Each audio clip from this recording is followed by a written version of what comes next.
I'm Leena Rao with TechCrunch TV, and we're here with Sunjay Guleria, CEO and co-founder of Exclusively In. I want to say that, before we start, I don't usually get too dressed up for my TechCrunch TV interviews, but I did have to wear these special earrings that I bought on Exclusively In, and I love them for the occasion. And just, to give a little, a tidbit about what Exclusively In does, they're a flash sale site. They're in a niche market. Sunjay, why don't you explain what the niche is that you guys focus on? Sure. Hi. We focus on the Indian diaspora market. So what we call Indian-inspired goods and services. And so similar to the earrings that you're wearing, lots of traditional langas, salwar kameezes, but also Indo-Western fashion that's starting to emerge out of India. A lot of fast fashion, tunics, resort wear, anything and everything that has some sort of inspiration from or around India related to.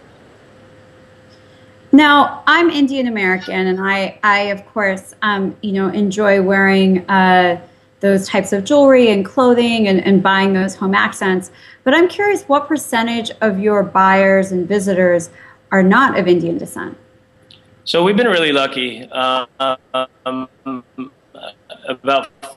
40% of our database is comprised of with different backgrounds, and about 25% of our buyers turn out to be non-Indian. So the early adopters, obviously, and the people with the largest need are, of course, Indian Americans.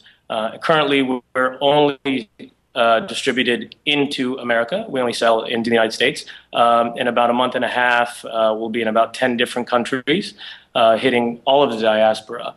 And it's a basic need that any Indian outside of India actually needs, and they have, because it's very difficult to access traditional Indian ethnic wear from your local retail outlets. So what we're providing is really easy access to a lot of these goods.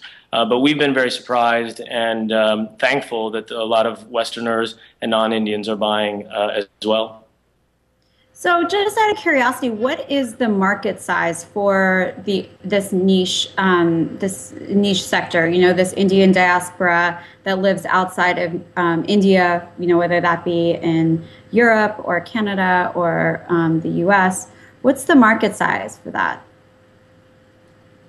So the way we look at it is there's approximately 50 to 100 million Indians living outside of India, which is interesting. It's a decent-sized market. It's great, but we're very encouraged by the fact that a lot of what we sell is also cross ethnicity. So jewelry, for instance.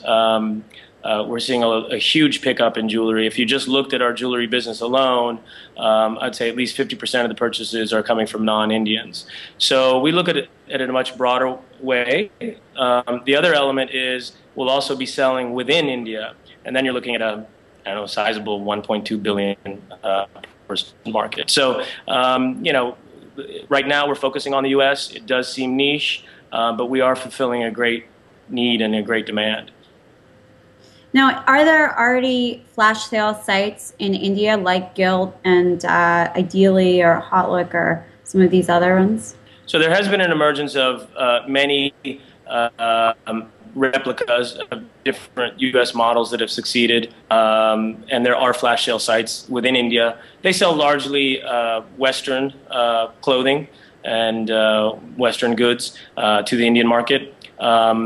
But our focus is really on the ethnic element. The unique thing about an Indian, whether they be in India itself or outside of India, is there's a huge attachment to their culture. So I'm not sure if anyone in the audience has ever been to an Indian wedding, but they're quite unique. And the large majority of Indians globally, their wardrobe is comprised not only of Western wear, but also a good percentage of Indian ethnic wear as well. And because there's that need and that basics basic reality of basically every Indian on the planet, we think that the market size is huge. So there are other people focusing on kind of more Western wear in the Indian market, and things are just taking off. If I talk about India for a second, it's a very nascent market. One of the things we did was actually when we wrote the business plan was to focus on more mature and developed markets like the US, Canada, the UK, where internet penetration is very high, credit card usage is very high, e-commerce is already part and parcel with the culture. That's just not the case here yet in India, though I'd say that in the last 12 months it started to take off. I don't know when the inflection point, quote unquote, or the tipping point is going to happen, but there's a palpable feel that it's happening right now.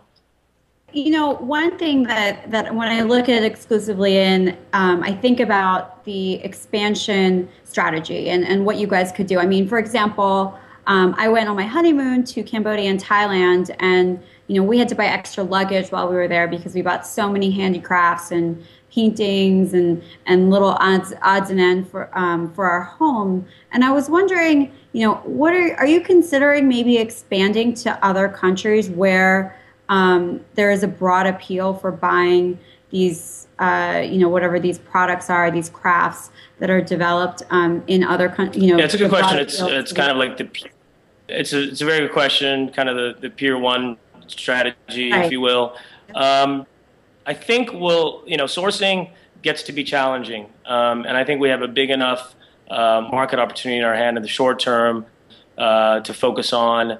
Not only, I mean, we do apparel, we do jewelry, we do accessories, we do home decor, we do travel. So even within our domain of where we are, of sourcing out of India, I think there's enough meat on the table. That being said, there are incredible handicrafts created in all of Southeast Asia, and we had looked at that strategy, and who knows where we'll end up. Now, in terms of your expansion strategy, I mean, another part of that is how are you going to expand? I mean, you know, there's competition coming from the giant in the space, Gilt, and then there's a number of other sites out there that are also, you know, doing really well and have expanded into various verticals. How are you guys as a niche site planning to, you know, continue to grow revenue? So again, we've just begun to scratch the surface, even within the United States, again, only launching 6 months ago. Our initial expansion will be international expansion, so we'll hit about 15 markets by the end of Q2, and then within India as well. So you're looking at a rather large opportunity for us in terms of total market size. Then we'll continue to go deeper and deeper into the verticals we're already in. You'll see a lot more coming out from us in terms of apparel. We'll begin to broaden the appeal even further and further on jewelry and home decor. And our travel offering will continue to expand. So first and foremost, expansion is around hitting new markets.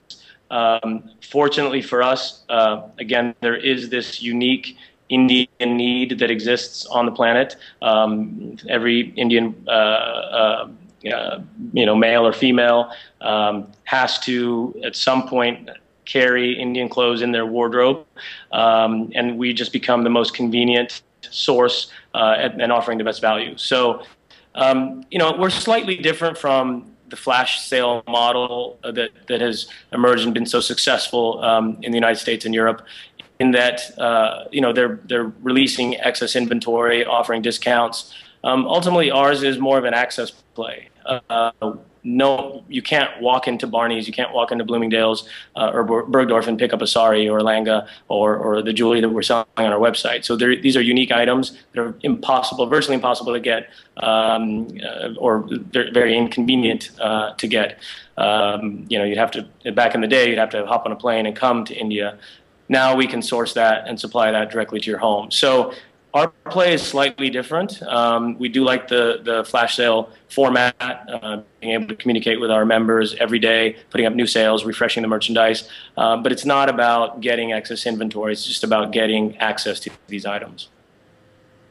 Yeah, well, you're doing a great job in terms of our household. We've bought a ton of stuff from you guys. Unfortunately, My husband's not so excited about that when he sees our credit card bill. But thanks so much for joining us. And, we appreciate it, and keep us updated on how you guys are doing.